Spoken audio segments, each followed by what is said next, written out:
Allah memberikan kesehatan kepada mereka. Amin amin ya rabbal. Adik-adik yang cantik-cantik, yang ganteng-ganteng, yang saya hormati dan yang saya sayangi, alhamdulillah, puji dan syukur kepada Allah. Pada siang hari ini kita berkumpul di surau Al-Azim. Mudah-mudahan kita semua oleh Allah diberikan nikmat sehat. Mudah-mudahan kita semua oleh Allah mendapatkan ma'unah maghfirah. Amin ya rabbal.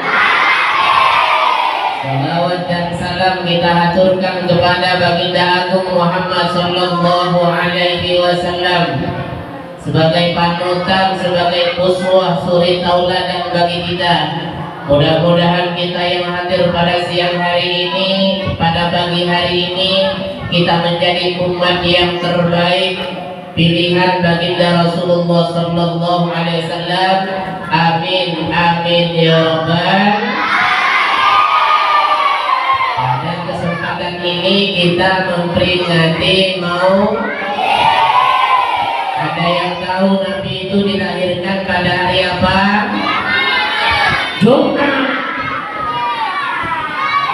Nabi dilahirkan pada hari Senin. Nabi dilahirkan pada hari Senin. Tanggal berapa? 26. Tanggal 12 Rabiul Awal. Perlu adik-adik ketahui kenapa Nabi itu dilahirkan pada hari Senin dan pada tanggal 12. Senin itu diambil dari bahasa Arab, yaitu isnaini atau isnain, yang artinya adalah dua. Jadi Nabi itu lahirnya pada hari Senin, yaitu hari kedua. Kenapa hari kedua? Karena itu adalah simbol Allah ciptakan dunia ini berpasang-pasangan, terdiri dari dua jenis. Ada siang, ada lapar, ada kenyang, ada laki-laki, ada perempuan. Ini simbol Nabi dilahirkan pada pada hari kedua. Tanggal 12 itu apa maksudnya kok Nabi dilahirkan pada tanggal 12? Ini adalah simbol perjuangan Rasul Muhammad sallallahu alaihi wasallam, di mana terdiri dari 12 pilar, terdiri dari 3 poin. Yang pertama, rukun iman ada berapa? Rukun Islam ada berapa? Jumlahnya berapa? 11. Kemudian ihsan ada 1, jumlahnya menjadi 12. Ini simbol perjuangan Rasulullah sallallahu alaihi wasallam. Makanya beliau lahir pada tanggal 2. Dan Nabi itu lahir, tahu enggak siapa nama ayahnya? Siapa yuk? Adik-adik yang pernah dengar seperti ini. Abdullah nama Aminah, Abdul Muttalib, Abu Thalib, Khadijah,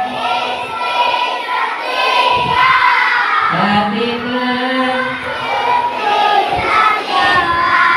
semua bernasab mulia dari Quraisy ternama. Inilah kisah sang Rasul yang penuh inilah kisah sang Rasul yang penuh suka, yang penuh suka duka. penuh. Itu adalah jati diri baginda Rasul Muhammad sallallahu alaihi wasallam. Ketika Nabi sallallahu alaihi wasallam itu dilahirkan ke dunia ini, banyak rintangan dan godaan ujian yang Allah berikan. Begitu Nabi mau lahir, Ka'bah diserang oleh Raja Abraham dengan pasukan bergajahnya yang diabadikan di dalam surah Al-Fil. Ada yang hafal? Alam taro kaifa fa'ala rabbuka bi ashabil alam yaj'al kaidahum fi tadlil wa arsala 'alaihim tayran tarmihim bi'ijaratin min sijil faj'alahum ka'asfin ma'kul. Begitu Nabi lahir, datang pasukan bergajah. Persis gak? Nah, masa ustaznya dibilang persis gajah. Ketika pasukan gajah itu datang dari pasukannya Raja Abraham, Allah kirimkan burung ababil. Dilemparlah pasukan bergajah itu sehingga semuanya binasa. Ini adalah peristiwa yang sangat besar ketika Rasulullah Sallallahu Alaihi Wasallam dilahirkan. Nah, sekarang tugas kita sebagai anak pelajar itu apa? Apa yang harus kita ambil dari perjuangan baginda Rasul Sallallahu Alaihi Wasallam? Yang pertama, laqad kana lakum fi Rasulillahi uswatun hasanah. Rasulullah Nabi Muhammad itu menjadi suri tauladan, menjadi contoh. Rasulullah itu bukan memberi contoh. Kalau memberi contoh gampang. Anak-anak kalau lewat di samping guru seperti ini ya, kata orang tua. Tapi orang tuanya lewat depan guru kami nih. Itu namanya memberi contoh. Tapi Rasulullah menjadi contoh. Setiap langkahnya, baik ia beribadah, baik ia bertutur sapa, semuanya menjadi contoh. Contoh kita makan, Rasulullah menjadi contoh. Kalau Rasulullah makan pakai 3 jari. Adik-adik pakai berapa jari kalau makan? Wah. Itu namanya kelaparan. Pakai 3, bahkan ada yang 10 jari. Oh, kurang ini. Ya. Allahumma sholli ala Muhammad. Allahumma sholli ala Muhammad. Kemudian nanti cara bertutur sapa Nabi tak pernah marah. Kalau ada adik-adik suka marah dengan kawan, adik-adik suka tuli dengan kawan, berarti itu tidak mencontoh Nabi. Malu kita menjadi umat. Datang ke sekolah mukanya sapi. Ditanya oleh kawan, kenapa kau gitu, katanya kan? Habis aku benci dengan mama, dikasih uang jajan. Uang jajan berapa dikasih adik-adik kena uang tua? Ini ke sekolah, nak sekolah kan nak makan. Iya. Allahumma sholli ala Muhammad. Kalau ustaz sekolah dulu, itu uang jajannya hanya 1.000 rupiah. Itu kalau ustaz sekolah dulu, kue harganya 50 rupiah. Sambal jajan. Allahumma sholli ala Muhammad. kita harus contoh segala apa yang diberikan oleh Nabi. Kita melangkah lewat di samping guru, kita harus nunduk. Kemudian ada pelajaran yang gak kita paham di depan, kita maju ke depan tanya dengan guru. Pak agama, kalau beliau di sana dibilang Pak agama ini. Pak Ismail ini dibilang Pak agama kalau dulu di tempat saya. Kalau di sini mungkin Pak guru ya. Jadi kalau adik-adik ada pelajaran yang nggak paham, maju ke depan tanya dengan gurunya pakai jari apa? Pakai jari. Pak guru yang ini apa ya? Nah, nanyanya seperti itu. Jangan nanya seperti ini. Pak guru yang ini apa ya? Itu namanya adalah memberi contoh sebagai umat Nabi. Nabi Sallallahu Alaihi Wasallam diutus oleh Allah, bu'itsu liutammima makarimal akhlaq. Nabi diutus untuk menyempurnakan akhlak, untuk menyempurnakan tingkah laku kita. Akhlak itu ada dua, ada akhlak baik, ada akhlak buruk. Ada akhlak baik disebut dengan akhlak mahmuzah, ada akhlak buruk yang disebut dengan akhlak mazmum atau akhlak tercela. Yang diperjuangkan oleh Nabi adalah akhlak mahmudah, akhlak yang terpuji. Makanya Rasulullah Shallallahu Alaihi Wasallam, Nabi Muhammad itu diberikan 4 sifat. Berapa sifat Rasul? Sifat yang wajib bagi Rasul ada berapa? Ayo yang keempat, sifat yang wajib bagi Rasul ada berapa? 4. Ikut sama-sama ya, kita nyanyi sama-sama. Yang hafal duluan Ustaz kasih duit. Yang tak hafal Ustaz jemur, besok baru naik. Setuju? Setuju? Abadah. Ikut ya. Sifat wajib bagi Rasul itu ada 4. Siddiq, amanah, tabligh dan fatonah. Siddiq artinya jujur, amanah terpercaya, tabligh menyampaikan, fatonah itu pintar. Yang angkat tangan. Hah? Kita dapat. Sekali lagi. Ayo. Sama-sama ya. Yang keempat. Sifat wajib bagi Rasul itu ada 4. Siddiq, amanah, tabligh dan fatonah.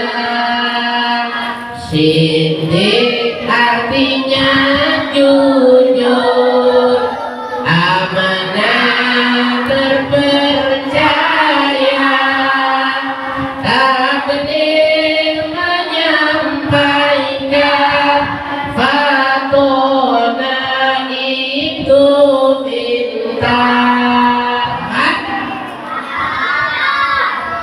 Wah, dapat kalau upin apa upin besar-besar.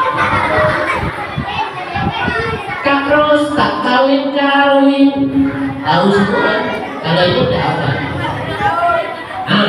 Yang punya HP, yang bawa HP, ada yang bawa HP, direkam nanti hafalkan di rumah ya. Direkam nanti hafalkan di rumah. Besok Besok Ustaz datang lagi mau dites satu-satu besok. Allahumma shalli ala Muhammad. Ya, sekali lagi.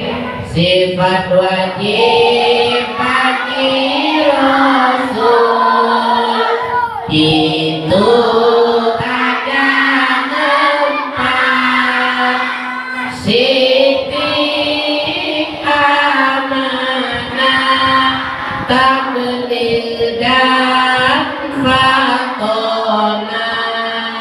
Siddiq artinya amanah, terpercaya, tabligh menyampaikan, fatonah itu pintar. Alhamdulillah jadi orang pintar semua, amin. Allahumma shalli ala Muhammad. Pertama, Nabi itu punya sifat jujur. Adik-adik harus jujur. Tak ngerjakan PR karena main HP, harus jujur pada guru. Tak ngerjakan tugas karena main layangan, harus jujur pada guru. Setiap langkah kita harus jujur. Kemudian yang kedua, terpercaya. Kita harus menjadi orang yang dipercaya oleh orang tua kita dan guru kita. Kalau orang tua kita nyuruh pendidikan yang harganya 10.000, duitnya 15.000, sisanya kasihkan lagi sama orang, itu namanya bisa dipercaya.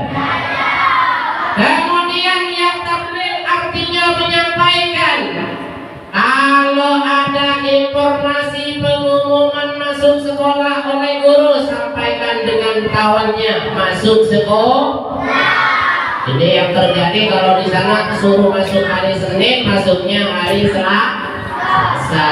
Kalau liburnya suruh libur hari Senin, tentunya sudah libur karena memang sudah libur. Mau sediada Muhammad menyampaikan. Tugas yang lebih penting menyampaikan itu adalah guru. Artinya apa?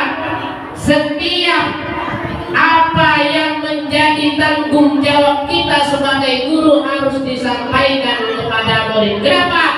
Karena guru terdiri dari 2 kalimat, yakni dari bahasa Arab gu dan ru. Gu adalah ku, sesuai dengan ayat Al-Quran, ku ampusakum. Ku yang mempunyai arti adalah menjaga. Jadi guru harus menjagamu.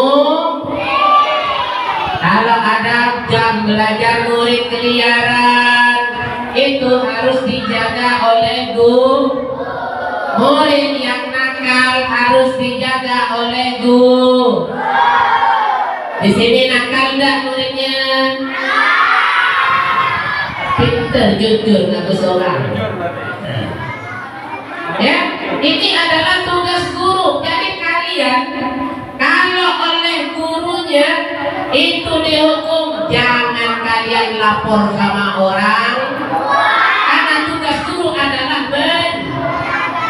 kalau zaman sekarang ada murid yang dicubit sedikit kena gurunya, jadi ngelapor sama orang tua.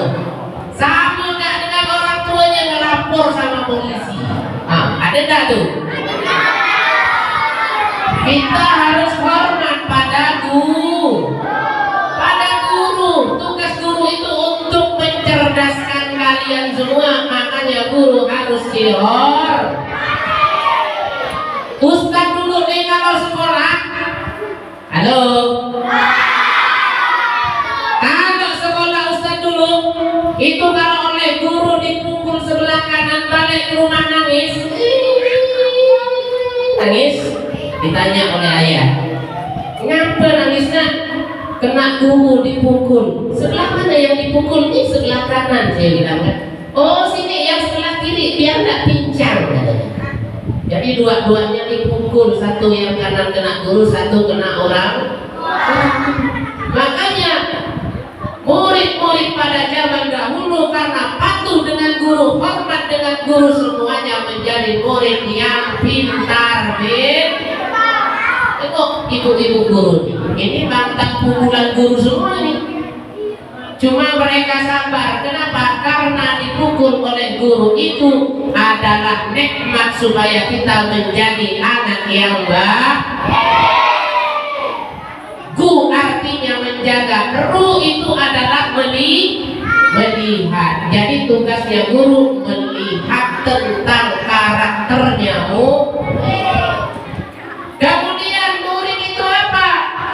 Murid itu diambil dari bahasa Arab yang artinya adalah muridan, orang yang punya keinginan. Kalian datang ke sekolah punya keinginan enggak? Apa keinginannya? Keliling. Mau pin? Coba yang perempuan yang mau jadi suster angkat tangan. Yang mau jadi bidan berapa orang yang perempuan? Nah, yang mau jadi guru berapa orang?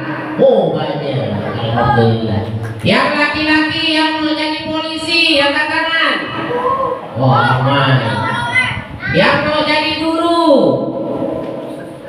satu aja. Yang mau jadi petani tadi sekali.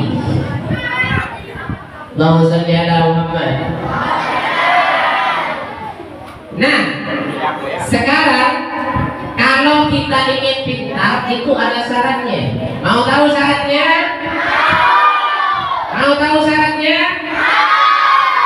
Dakaun wa hirsun wa istibarun wa qudwatun wa irsyadu ustadi wa tulus zamani. Kalau kita ingin pintar syaratnya ada 6. Syaratnya ada 6. Kalau ingin pintar, yang pertama kita harus cerdas. Oleh guru disuruh maju ke depan, suruh baca buku, cepat maju baca buku, suruh menghafal, cepat menghafal.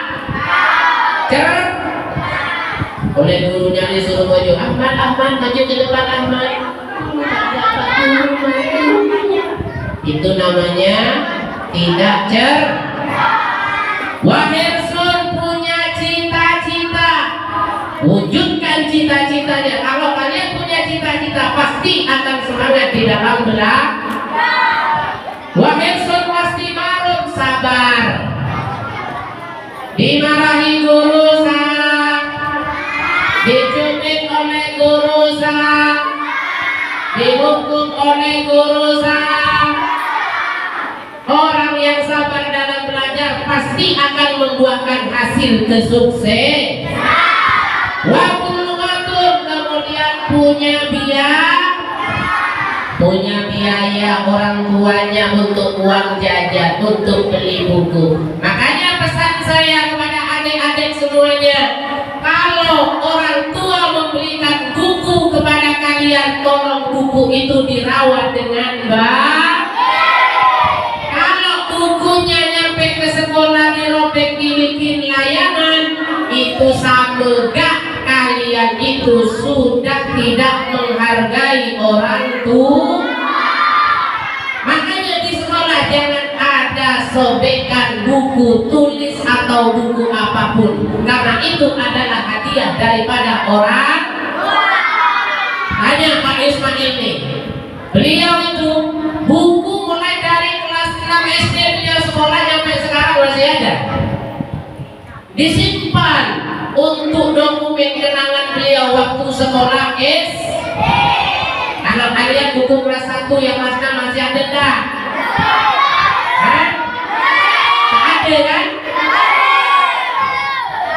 Nah, itu menjadi tanggung jawab kita, bahwa kita harus menghargai pemberian orang tua. Wa irsyad segala perintah oleh gurunya, dikasih tugas kerjakan dengan baik, dikasih PR kerjakan dengan baik. Itu adalah tanggung jawab kita. Kemudian waktu zamani, zaman di dalam belajar itu harus kalian sekarang sekolah SD berapa tahun? Tanta lanjut nanti ke SMP berapa tahun? Menjadi 9. Lulus dari SMP lanjut lagi ke SMA atau aliyah berapa tahun? Berarti jumlahnya 12 tahun. Kuliah lagi S1 3 tahun atau 4 tahun, berarti jumlahnya berapa?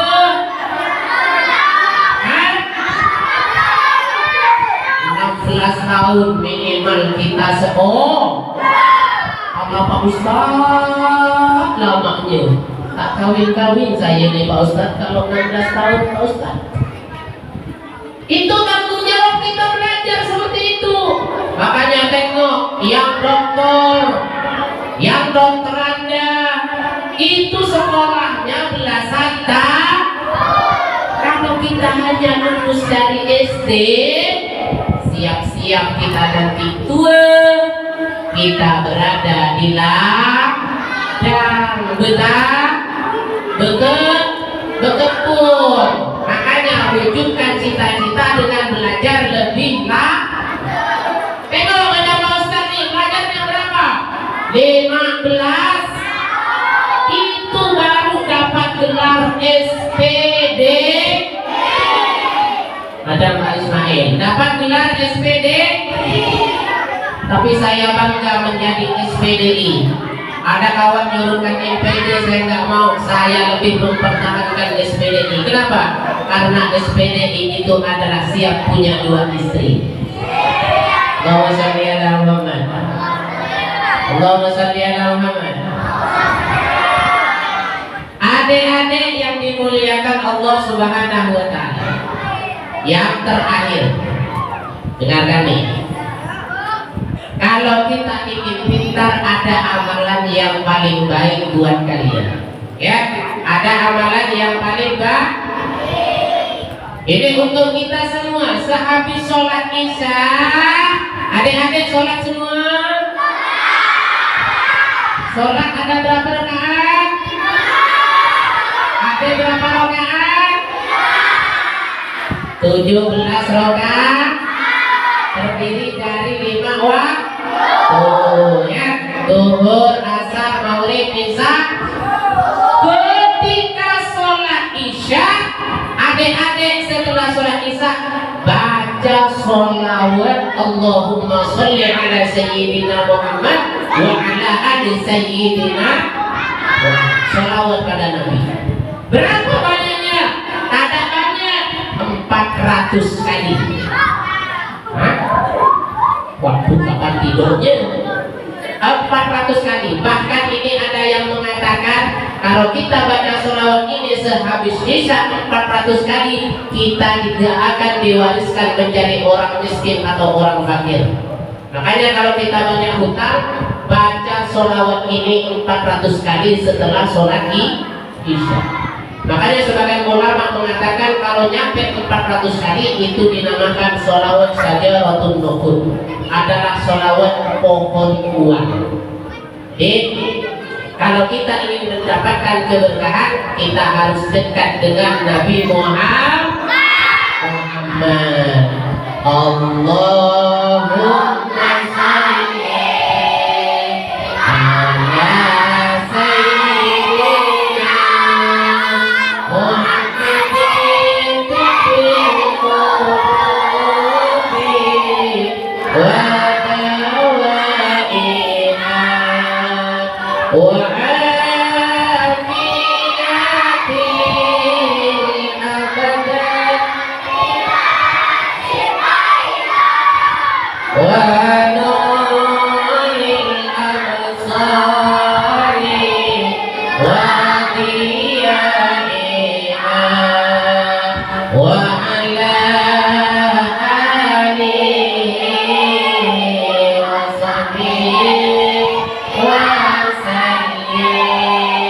lagi Allahumma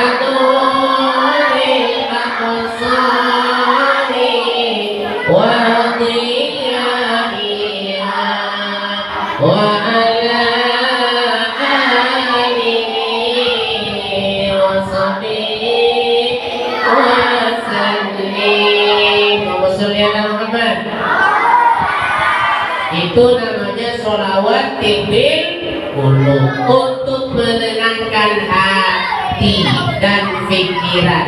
Kalau kita ingin tenang, baca sholawat tibil qulub. Kemudian yang terakhir sebagai penutup, ayo kita sama-sama baca sholawat. Salatullah salamullah ala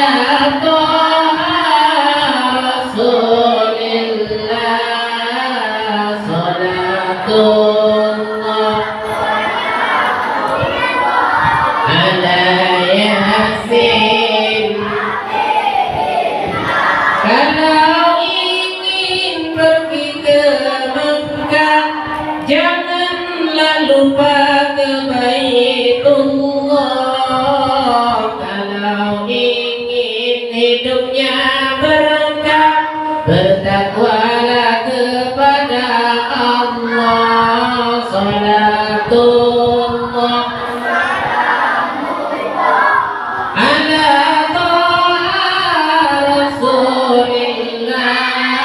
Salatullah salam ala Yasin. Kalau sudah di Baitullah, janganlah lupa cium hajar aswad. Kalau berdoa kepada Allah, berbanyaklah baca sholawat. Salatullah ala Rasulillah. Salatullah salam ala Yasin. Jalan-jalan ke pasar Juanda, beli ikan sama Indomie. Kita doakan ibu-ibu guru yang janda, mudah-mudahan dapat suami. Salatullah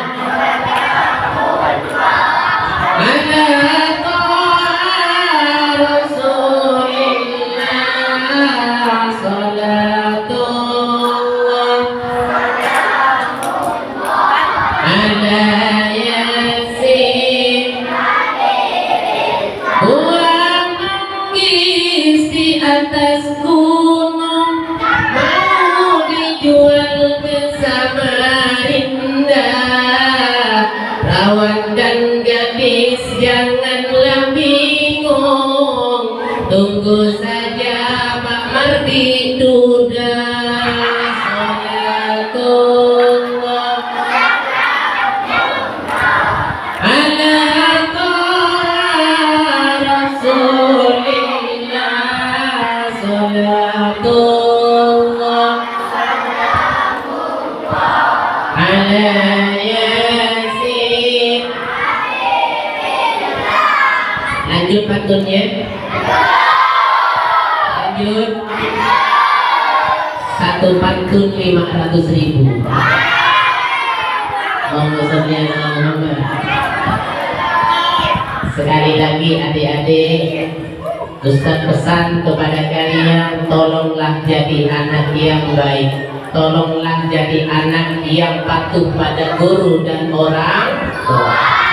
jaga akhlak kalian di depan guru dan orang tua, karena kalian tidak akan sukses tanpa adanya doa dan ridho dari guru dan orang tua.